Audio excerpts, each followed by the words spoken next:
Welcome to this tutorial on how to visualize workload in Monday.com. Effective workload management is crucial for maximizing productivity and achieving goals. Monday.com offers a range of tools to help you visualize and manage workload. And in this guide, we will walk you through the steps to do so. First, you need to set up your Monday.com account and create a board that represents your team or project. A board is a customizable workspace where you can add items, such as tasks or projects, and track their progress. To create a board, click on the plus icon in the top right corner of your screen and select Board. Once you have created your board, you can start adding items to it.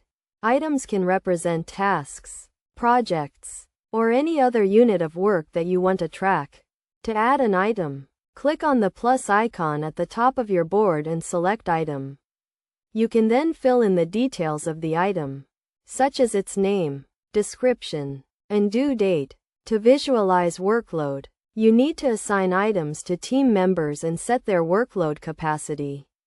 Workload capacity represents the amount of work that a team member can handle in a given time period. To assign an item to a team member, click on the item and select the team member from the drop-down menu. You can then set the workload capacity for each team member by clicking on their profile picture and selecting Settings.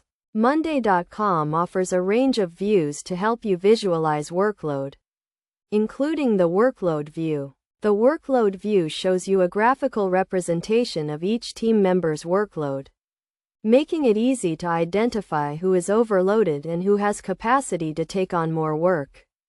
To access the Workload view, click on the View drop-down menu at the top of your board and select Workload.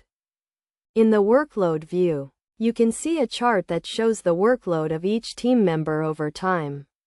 The chart is color-coded, with red indicating overload, yellow indicating medium workload, and green indicating low workload.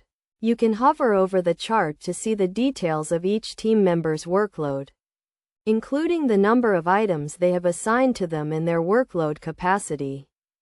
Best practices for visualizing workload in Monday.com include regularly reviewing and updating the workload capacity of team members, using the workload view to identify bottlenecks and areas where workload is unevenly distributed, and using automation to streamline workflow and reduce manual effort.